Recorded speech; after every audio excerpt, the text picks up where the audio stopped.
Hey, what's up, everyone? I'm Sade. Thank you for joining me for our astrology talks. For today, we are dissecting Aries Rising. And this is for you if you have the sign of Aries in your first house. The rising is also known as the ascendant, and the opposite of the rising sign will be the descendant. So if you're an Aries rising, then that means that you are also a Libra descendant and you have Libra in the seventh house. So, what it means to be an Aries rising, these folks are the courageous goal setters and leaders of the zodiac.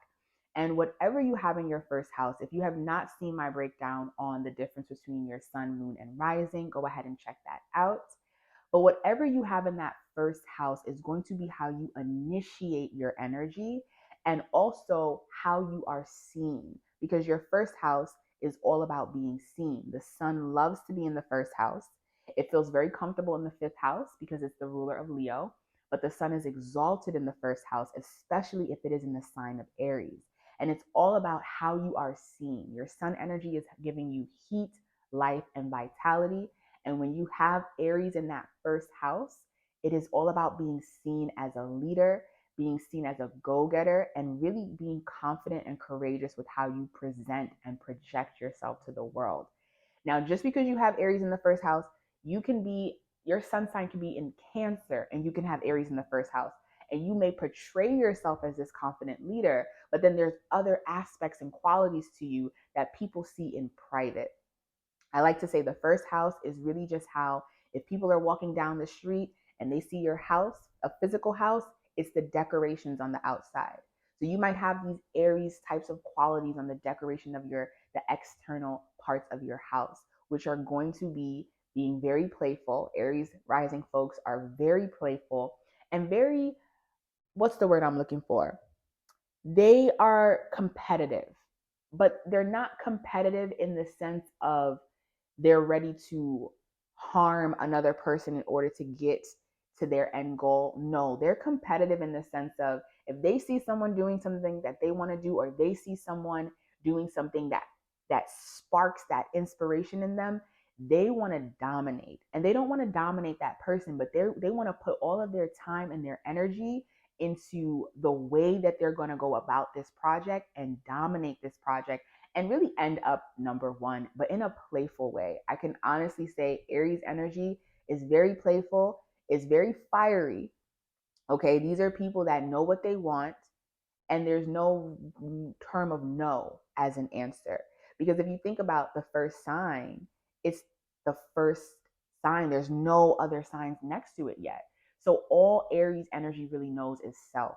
And that's why I say, even if you're an Aries sun, I would definitely say if you are an Aries rising, there is this more need of self, putting self first. This is a me first type of placement. If you have Aries in the first house, especially if you have the sun in Aries in the first house, this is a about me, me first type of placement. Let me take care of myself. Let me put myself out there. Let me show that I'm courageous.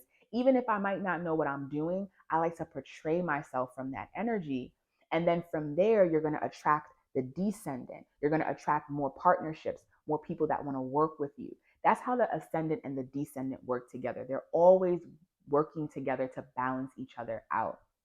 Now, because you have Aries in the first house, this is considered a Mars chart ruler. And what I mean by that is the ruler of Aries is the planet Mars. Mars also loves to be in the first house. And even if you don't have the planet Mars in the first house, if you just have Aries as the sign and no other planets in that first house, then you are a Mars chart ruler and you like to move in life from a Mars way of moving, which is through action, which is through intention, and which is through being fiery and confident.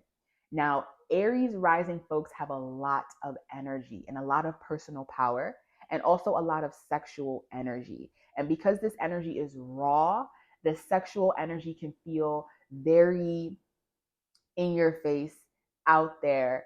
And it doesn't mean that because you're an Aries rising that you are just prominently this sexual person. No, but Aries does rule the animalisticness of sex in the action, in the terms of the action of it. And it is the first energy of that initiation. So these people have a lot of power and it can really be felt. They're very, what's the word I'm looking for? It can feel in your face, but it's just because they are moving from Mars. They're moving from that power, that intention, that action. And a perfect example of this is Rihanna. Rihanna is a Pisces sun, believe it or not, but she's an Aries moon and an Aries rising. And when you look at her, all you really see is bad gal Riri. You see the red when she colored her hair red. Red is the color of the Mars energy, Aries. It rules the root chakra.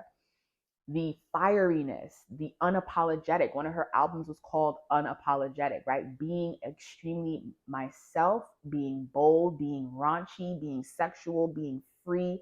Aries is just about that rawness of the energy and being true and being seen in that rawness, especially if you have the sun in this first house. The beautiful thing about having Aries in the first house is you have all this energy to pull from and you know this sense of self. I love people that have Aries in the first house because they really are inspiring.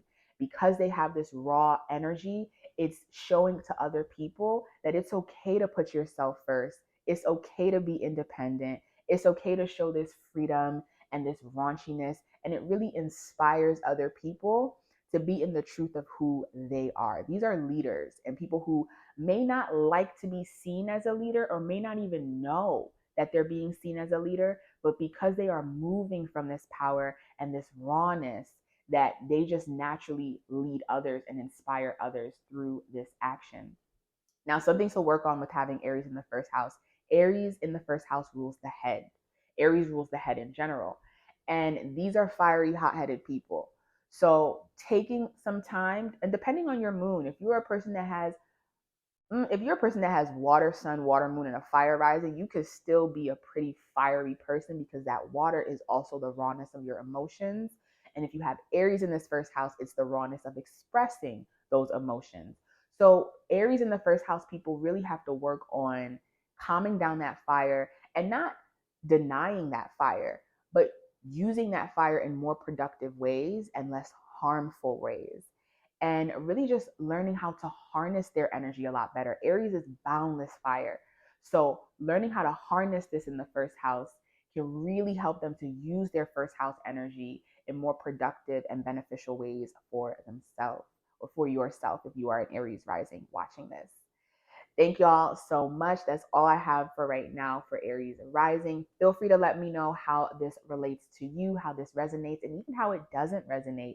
And I would love to see other aspects in your chart to see why certain things may be the way they are and why you may portray yourself in certain ways.